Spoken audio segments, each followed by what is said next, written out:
महेश ने अपनी पत्नी माया से कहा, माया, आज शाम को गाड़ी से मुझे मुंबई जाना है। मेरा सूटकेस तैयार कर देना। शाम को जाना है और अब बता रहे हैं? कल रात भी तो बता सकते थे। माया को पति की लापरवाही पर क्रोध आ रहा था। अरे ऐसी कौन सी नई बात हो गई इसमें? हमेशा ही तो मुझे बाहर आना जाना पड़ता है। महेश ने कुर्सी से उठते हुए कहा। कब तक लौटेंगे आप? आने वाले दिनों के अकेलेपन की कल्पना से माया भावुक हो गई। यही कोई 10 दिन लग जाएंगे। तुम चाहो तो अपनी मौसी के यहाँ चली जाना, नहीं तो आया से रात को यहीं सो जाने को कहना। कहकर महेश अपना ब्रीफकेस लेकर निकल पड़ा। दरवाजा बंद कर माया सोफे पर आ बैठी तो उसका दिल भर आया। माया कुछ क्षण घुटनों में सिर छिपाए बैठी रही। अपनी कारोबारी दुनिया में खोए रहने वाले महेश के पास माया के लिए 2-4 पल भी नहीं रह गए हैं। कम से कम सुषमा साथ होती तो यह दुख वह भूल जाती। इतने बड़े मकान में घंटों अकेले पड़े रहना कितना खलता है उसे। माया के 12 वर्षों के दाम्पत्य जीवन में न कोई महकता क्षण है, न कोई मधुर स्मृति। महेश शाम को ऑफिस से लौटकर झटपट तैयार होकर निकल पड़ा। रसोई की बत्ती बुझाकर माया कमरे में चली आई। माया लेट चुकी थी, नींद तो आने से रही। अलमारी से यूं ही एक किताब लेकर पलंग पर बैठ गई। पहला पन्ना पलटते ही माया की नज़र वहीं ठहर गई। प्यार सहित सौरभ। माया के 20वें जन्मदिन के अवसर पर सौरभ ने यह किताब उसे भेंट की थी। माया का मन अतीत की स्मृतियों में खो गया। माया, मेरे सौरभ भैया अपनी पढ़ाई खत्म करके कोलकाता से आ गए हैं। भैया भी तुम्हारी तरह बहुत अच्छा वायलिन बजाते हैं। शाम को घर आना। रिंकू कॉलेज जाते समय उसे न्योता दे गई। माया का संगीत प्रेम उसे शाम को रिंकू उसकी सहेली के घर खींच ले गया। सौरभ ने वायलिन बजाना शुरू किया और माया वायलिन की धुनों में खो गई। सौरभ की नौकरी उसके पिता की फैक्ट्री में ही लग गई। माया नई नई धुनें सीखने के लिए सौरभ के पास जाने लगी थी। सौरभ उसकी खूबसूरती व मासूमियत पर फिदा हो गया। एक दिन सौरभ ने अचानक ही माया से पूछ डाला, माया, अपने पापा से बात क्यों नहीं करती? किस बारे में? हम दोनों के विवाह के बारे में। माया वायलिन एक ओर रखकर खिड़की के पास जा खड़ी हुई। लॉन में लाल गुलाब खिले हुए थे। वह उन फूलों को कुछ पल निहारती रही। आज तक वह पापा के सामने खड़ी हो बेझिझक कोई बात नहीं कह पाई, फिर इतनी बड़ी बात भला कैसे कह पाएगी? किंतु आखिर कब तक इसे टाला जा सकता है? देखते देखते 3 वर्ष बीत गए। उसने MSc कर लिया था। अब तक तो पढ़ाई का बहाना करके वह सौरभ को रुकने के लिए कहती आई थी। अचानक उसे एक बात सूझ गई। वह बोली, सौरभ, तुम स्वयं ही आकर पापा से कह दो ना, मुझे बड़ी झिझक हो रही है। माया, झिझक नहीं, डर कहो। समस्या से दूर भागने की यह सोच ही तुम्हारी कमजोरी है। खैर ठीक है, मैं कल शाम को आऊँगा। सौरभ ने हंसते हुए माया से विदा ली। पापा ने दफ्तर से आकर चाय पी और अखबार लेकर आराम कुर्सी पर बैठ गए। माया का दिल यह सोचकर धक धक कर रहा था कि बस अब सौरभ आता ही होगा। थोड़ी देर बाद सौरभ आ गया। हाथ जोड़कर उसने कहा, नमस्ते अंकल। कुछ देर तक इधर उधर की बातें हुई। फिर सौरभ ने अपने स्वभाव के मुताबिक सीधे प्रस्ताव रख दिया, अंकल, मैं और माया एक दूसरे को पसंद करते हैं। मैं आपसे माया का हाथ मांगने आया हूँ। क्या? उनके हाथ से अखबार गिर गया। वे अपनी सरल संकोची बेटी के इस फैसले पर उन्हें विश्वास ही नहीं हो रहा था। कुछ पलों बाद उन्होंने स्वयं को संयत करते हुए कठोर आवाज में कहा, देखो सौरभ, मुझे यह बचकाना तरीका बर्दाश्त नहीं। तुम लोग खुद विवाह का निर्णय करो, यह गलत है। अच्छा, तुम अपने पापा को भेजना। अच्छी बात है, मैं अपने पापा को भेज दूंगा अंकल। सौरभ उठकर नमस्ते करके चला गया। रविवार को वृद्ध ज्योतिषी आ पहुंचे। कमरे में मौन छाया था। माया और सौरभ की कुंडली सामने बिछाकर लंबे समय तक गणना करने के बाद ज्योतिषी ने सिर उठाया। रमाकांत, दोनों कुंडलियां तनिक मेल नहीं खाती। कन्या पर गंभीर मंगल दोष है। लड़के की कुंडली तो गंगाजल की तरह दोषहीन है। मंगल दोष वाली कन्या का विवाह उसी दोष वाले वर के साथ होना ही श्रेष्ठ होता है। तुम्हारी कन्या का विवाह इस वर के साथ होने पर 4-5 वर्षों में ही वर की मृत्यु हो जाएगी। पंडित जी के ये शब्द सबको दहला गए। सौरभ के पापा सिर झुकाए चले गए। पर्दे की ओट में बैठी माया जर हो गई। पंडित जी के शब्द मानो कोई माने नहीं रखते। नहीं, वह कुछ नहीं सुन रही थी। यह तो कोई बुरा सपना है। माया ख्यालों में खो गई। दीदी, बैठे बैठे सो रही हो क्या? पापा कब से बुला रहे हैं तुम्हें? छोटी बहन ने माया को झकझोर कर उठाया। माया बोझिल कदमों से पापा के सामने जा खड़ी हुई थी। कमरे में उनकी आवाज़ गूंज उठी, माया, ज्योतिषी ने साफ कह दिया है कि दोनों जन्म कुंडलियां तनिक भी मेल नहीं खाती। यह विवाह हो नहीं सकता। अनिष्ट के लक्षण स्पष्ट हैं। भूल जाओ तुम सब कुछ। माँ का दबा गुस्सा भी फूट पड़ा था।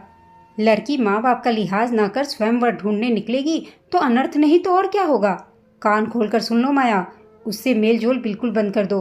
कोई गलत कदम उठाकर उस भले लड़के की जान मत ले लेना। कहने सुनने को अब रही क्या गया है।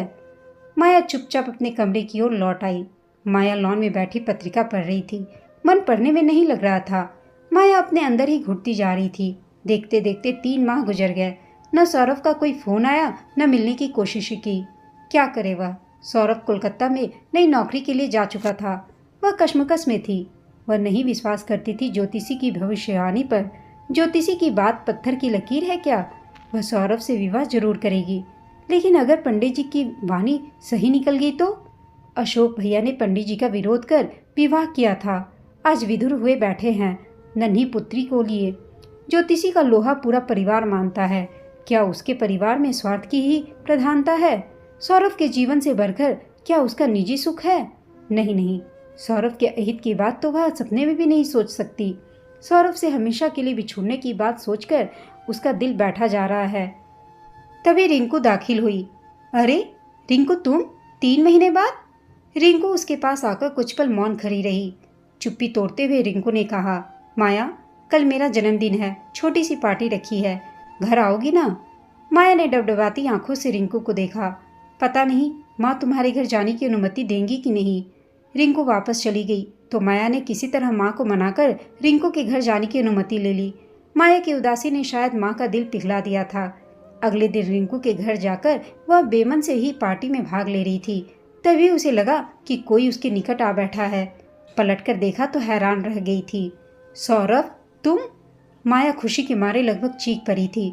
फिर सोचने लगी कि कब आया सौरभ कोलकाता से। रिंकू ने कल कुछ भी नहीं बताया था। सौरभ और माया लॉन में एक ओर जाकर बैठ गए।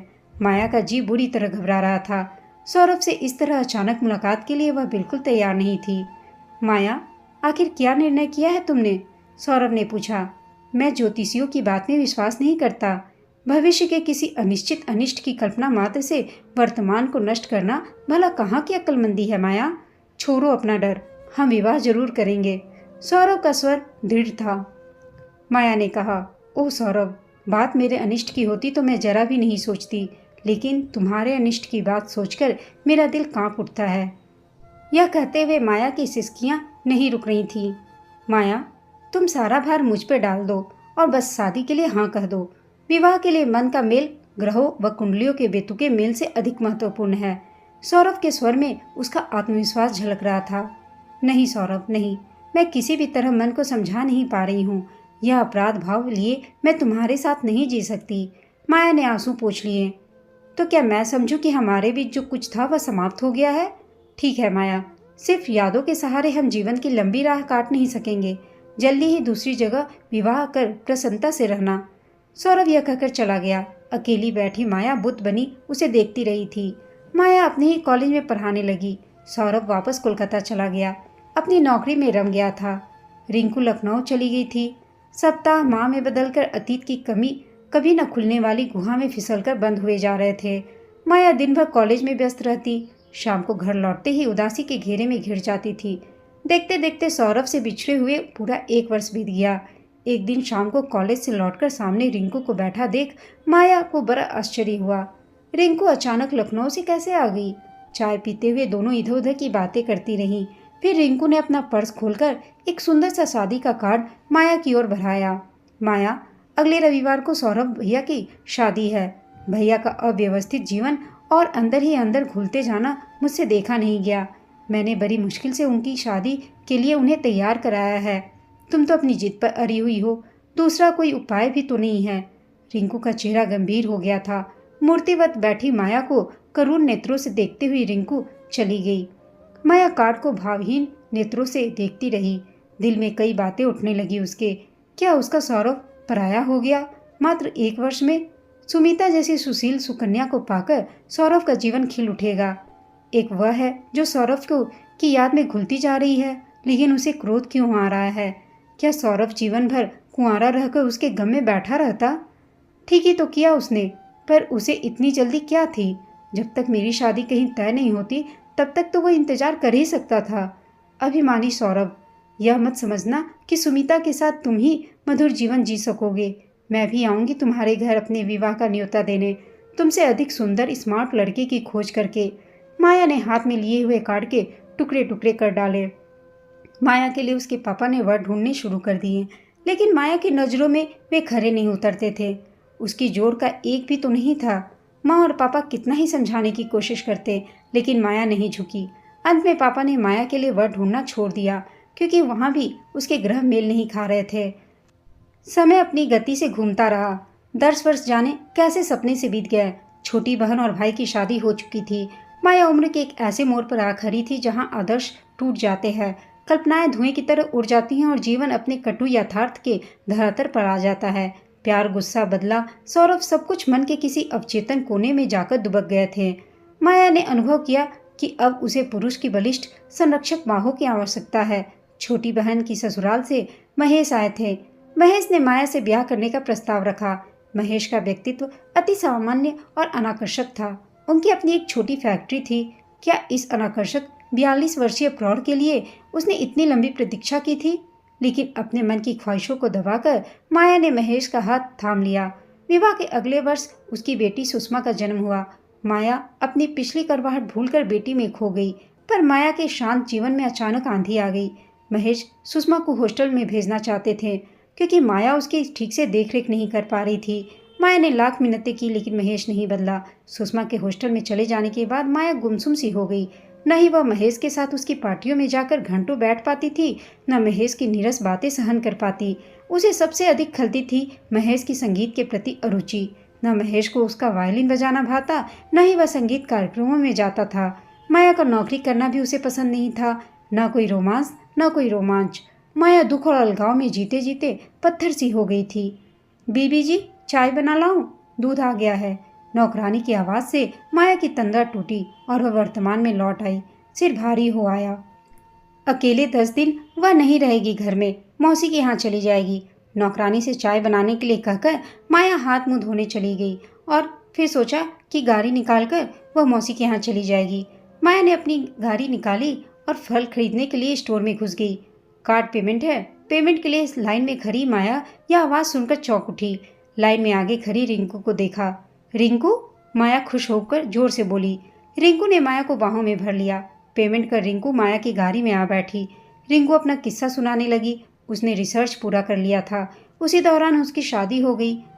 रिंकू को भी एक बेटी हुई है और यहाँ वह अपने पति के साथ किसी काम से आई थी।